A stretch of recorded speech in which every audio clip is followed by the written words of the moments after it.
भी इतना थका देते हो, ऊपर से भारी नाश्ता करके सभी कहीं ना कहीं ऊँगते ही रहते हैं। माँ जी तो नाश्ता करते ही सोफे पर पसर जाती है और वही झपकी ले लेती हैं, और ऊपर से सबको अपनी पसंद का नाश्ता चाहिए, वो भी भारी।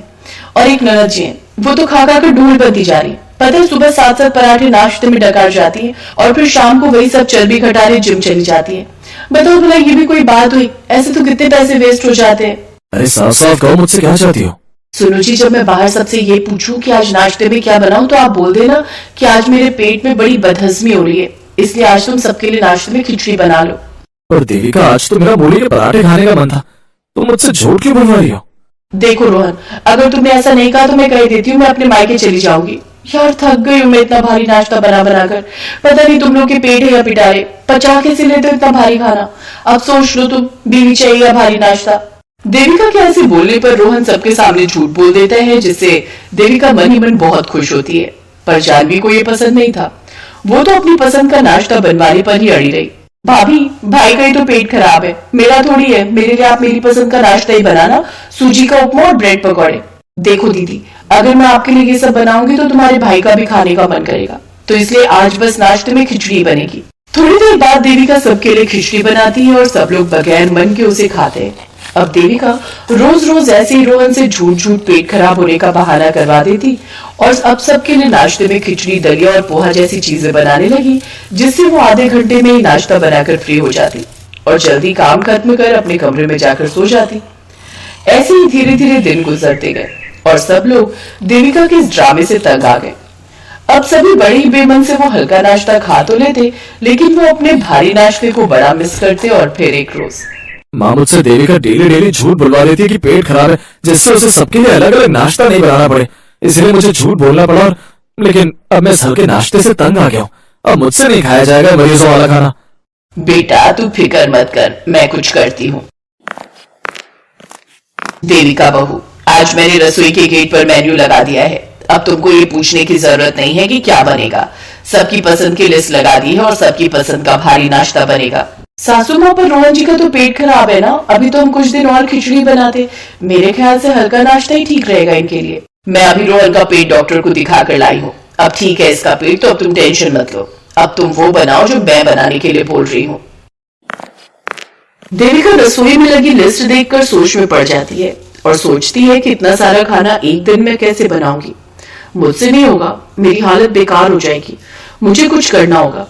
वो सबके लिए लिस्ट के अनुसार नाश्ता बना तो देती है, पर सारे नाश्ते में मिर्च तेज कर देती है, और जिससे रोहन को सच में मिर्च के कारण बदहजमी की प्रॉब्लम हो जाती है और उसको हॉस्पिटल ले जाया जाता है और उसकी हालत धीरे धीरे खराब होती जाती है। अब सब लोग परेशान हो जाते हैं। फिर देविका अपनी सास से कहती है, सासू माँ, ये सब मेरी गलती है, जिसकी वजह से रोहन आज इस हालात में है। मैंने नाश्ते में बहुत मिर्च डाल दी थी ताकि मुझे रोज रोज ये भारी नाश्ता ना बनाना पड़े। माँ जी मुझे माफ कर दो, ये ठीक हो जाए बस अब। बहू, अगर तुमको कोई दिक्कत थी तो तुम मुझे बताती। तुमने ये बहुत गलत किया अपने ही पति के साथ। पहले तुमने रोहन से झूठ बुलवाया कि उसका पेट खराब है ताकि तुमको भारी नाश्ता ना बनाना पड़े। रोहन ने मुझे सब बता दिया था, समझी? और जब तुम्हारी वो चाल नहीं चली तो तुमने ऐसी चाल को चला जिससे आज मेरा बेटा इस हालत में है। थोड़े दिन बाद रोहन ठीक होकर अपने घर पर आ गया और अब विनीता ने देविका को माफ कर दिया और देविका अपनी गलती की माफी मांगकर अपने किए पर पछतावा कर रही थी। फिर रोहन ने भी उसे माफ कर दिया और खुशी खुशी सब लोग मिलकर रहने लगे।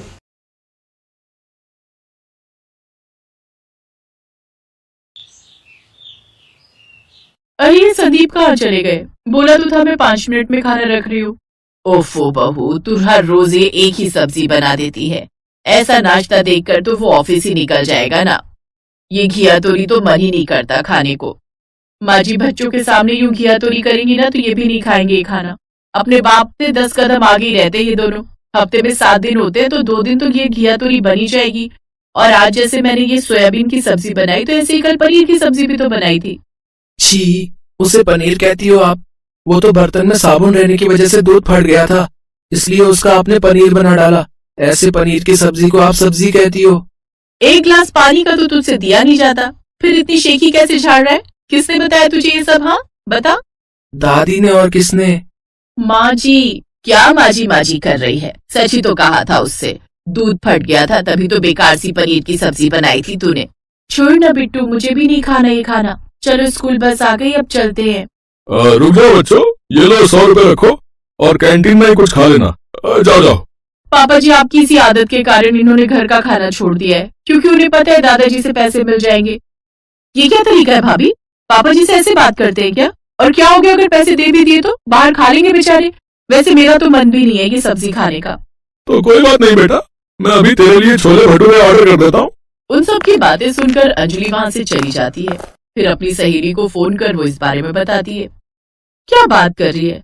आजकल जहाँ बहुएं खाने को सूखी रोटी तक नहीं देती, उन्हें इतना सब मिल रहा है, फिर भी उनके इतने रख रहे हैं।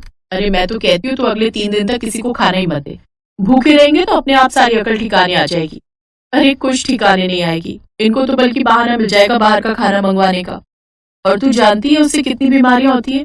और अब देखना, सुबह वो भी खाली पेट ही चले गए। अब मुझसे भी खाना नहीं खाया जा रहा। तो तू टेंशन क्यों लेती है? उनको जो सब्जी पसंद है वो बनाकर जीजू के ऑफिस में टिफिन देकर आ जा। शिखा का आइडिया अंजलि को पसंद आता है और वो जल्दी से संदीप की पसंद का खाना बनाकर टिफिन में पैक करके उसके ऑफिस देने गई, जहाँ वो देखती है कि संदीप तो बड़े मजे से कैंटीन का खाना खा रहा है। मैं तुम्हारे लिए इतनी मेहनत करके खाना लाई और तुम बाहर का खा रहे हो। तो क्या करता, तुम्हारे टिफिन के इंतजार में भूखा रहता। मैंने इतने प्यार से तुम्हारी फेवरेट सब्जी फ्राई गोभी बनाई है, कम से कम वो तो खा लेते। अरे अब इसमें नया क्या है? तुम तो जो भी सब्जी बनाती हो उन सब में एक ही जैसा मसाला बना होता है। क्या ही पता चलता है कि हम भिंडी खा रहे हैं या गोभी। सब दोस्तों के सामने अपनी बेइज्जती होते देख अंजलि वहां से घर लौट आती है और अब वो ठान लेती है कि अब से वो खाना ही नहीं बनाएगी। और इसी के चलते वो रात का खाना नहीं बनाती। फिर शाम को, चलो आप सब तैयार हो जाओ, आज हम बाहर का खाना खाने चलेंगे। अरे लेकिन बाहर जाने के लिए तैयार हो, फिर वहां जाकर ऑर्डर दो, फिर वेट करो। और पापा जी, आपको तो खाना 9 बजे तक खाने की आदत होती है ना? कोई नहीं बेटा, कुछ अच्छा खाने के लिए थोड़ा तो इंतजार कर ही सकते हैं ना। फिर सभी तैयार होकर रेस्टोरेंट पहुंच जाते हैं, जहां बैठकर सभी खाने का मजा लेते हैं। आप कहती है ना भाभी, क्या कमी रहती है आपके बनाए हुए खाने में? आप इसी से अंदाजा लगा सकती है कि बाहर का खाना खाने में ये लोग कमी क्यों नहीं निकाल रहे। अच्छा हुआ पापा आप हमें बाहर ले आए, नहीं तो माँ के हाथ का खाना खाकर तो पता नहीं मेरा क्या ही होता। कुछ देर बाद सभी खाना खा लेते हैं, जिसके बाद बिल लेकर वेटर आता है। अरे रुक जा बेटा, तू क्यों बिल देगा? पैसे तो बहू देगी ना। अब रसोई के खर्चे के पैसे इसे मिलते हैं तो आज का इसका राशन बच तो गया, उस हिसाब से इसे वो पैसे देने चाहिए। अब अंजलि को ही पैसे देने पड़ते हैं। फिर कुछ देर बाद वो घर आ जाते हैं। फिर अगली सुबह, नेहा बेटी ने पोहा, बर्गर, गाजर का हलवा और पराठे ये सब ऑर्डर कर दिया। और बिट्टू तेरे लिए फ्रेंच फ्राइज भी आ रहे हैं। वाह, आजकल तो क्या सुविधा है, सब फोन से ही ऑर्डर कर देते हैं भाई। हाँ लेकिन पैसे घर पर खाना आने के बाद ही देगी बहू। क्या मैं माँ जी? और नहीं तो क्या, तेरी रसोई का राशन तो बच रहा है। अब इसी तरह घर वाले हर वक्त बाहर का खाना मंगवाते, जिसका बिल देना पड़ता अंजलि को। और इस तरह कुछ ही दिन में उसका महीने भर चलने वाला पैसा 10 दिन में ही खत्म होने लगता है। और फिर एक दिन, बस अब ये वाला खाना कोई नहीं खोलेगा, अब इसका बिल देने के पैसे नहीं है मेरे पास। पूरे 20,000 देता हूँ मैं तुम्हें हर महीने, और इस घर के सदस्यों के खाने की जिम्मेदारी तो तुम्हारी है। और गृहिणी के हाथों में जो पैसे दिए जाए उसमें गुजारा करना तो एक गृहिणी के हाथों में ही होता है। अच्छा ऐसी बात है, ठीक है, तो अब से मैं राशन नहीं मंगवाने वाली, और जो भी खाना खाना है वो बाहर से आएगा, लेकिन उसे ऑर्डर आप लोग नहीं बल्कि मैं करूंगी। बस आप लोग बता दिया कीजिए कि किसको क्या खाना है। और अब बहू खाना तो मंगवाती है, लेकिन वो मंगवाती है ठेले का खाना। फिर अगले दिन, आइए आइए भाभी, सस्ते ठेले पर आप स्वागत है। शाही पनीर कैसे दिया? जो भी ले जाओ, 100 रुपए की फुल प्लेट है। अरे वाह, ये तो बड़े अच्छे दाम है। अंजलि दम आलू और शाही पनीर लेकर घर आ जाती है, साथ में कुछ रोटियां भी ले आती है। फिर जानबूझकर वो 4 रोटियां जला देती है। अपने प्लेट में सबसे पहले वो 3 रोटी रख लेती है। हैं, ये कुछ रोटियां तो जली हुई हैं, अब तो इसमें 7 ही रोटी बची। अरे बहू, तू और रोटियां नहीं मंगवा सकती थी? अब माँ जी, मैं तो ये रोटियां उसी रेस्टोरेंट से लाई हूँ जहाँ से आप खाते हो, और आज उनके यहाँ पार्टी थी इसलिए उन्होंने इतनी रोटियां दी। अब मुझे क्या पता था कि जली हुई होंगी, और अब जो है उसी में आप सबको गुजारा करना होगा, क्योंकि मेरी बनी हुई रोटियां तो मुझे खुद को भी नहीं भाती। अब सबको उतना ही खाने में संतुष्टि करनी पड़ती है। अगले दिन फिर से अंजलि उसी ठेले वाले को फोन करती है और ठेले का सस्ता खाना मंगवा लेती है। इसी तरह कुछ दिन ऐसे ही चलता रहा। अब ठेले का खाना कैसा होता है ये बात तो आप जानते ही हो। वाह बहू, क्या खाना ऑर्डर करवाती हो तुम, मजा ही आ गया। अरे मेरा पेट। क्या हुआ पापा जी? लगता है पेट में गैस बन गई है, थोड़ा दर्द हो रहा है। गोली खा लेता हूँ, ठीक हो जाएगा। लेकिन वो ये नहीं जानता था कि रोज रोज बाहर का खाना खाने की वजह से उसकी आंतें खराब होने लगी हैं। फिर एक दिन तो अंजलि फ्रिज में रखती हुई अपनी बनाई हुई कल की सब्जी में तेल मसाले डालकर सबको परोसते हुए बोलती है कि ये उसने बाहर से ऑर्डर किया है। आज के इस खाने से कितनी गंदी बदबू आ रही है, लगता है ये सब्जी खराब ही दे दी है उन्होंने। हाँ हो सकता है, क्योंकि अब आप ही बताओ अंजलि को खाना बनाने में कितना वक्त लगता है, लेकिन बाहर से तो 15 मिनट में आ जाता है। एक रोज वो सब टीवी देख रहे थे तो न्यूज में एक औरत, मेरा सभी दर्शकों से यही निवेदन है कि वो बाहर का खाना ना खाएं। बाहर का खाने खाने से शरीर में कई तरह की बीमारियां हो रही हैं, जैसे कैंसर, पेट में इन्फेक्शन, पेट में दर्द और भी कई तरह की। इसलिए हमें बाहर के खाने से परहेज करना चाहिए। अंजलि परिवार वालों का रिएक्शन बड़े मजे से देख रही थी, क्योंकि ये सब उसी का तो प्लान था। ये देखकर सब घबरा गए और ससुर जी कहने लगे, इस खाने को हटाओ मेरे सामने से भाई, मुझे अभी और जीना है। बहू तू रसोई में जा और हमारे लिए अपने हाथों से कुछ बना कर ला। हाँ अंजलि, अब हम सब तुम्हारे हाथ का ही बना खाना खाएंगे।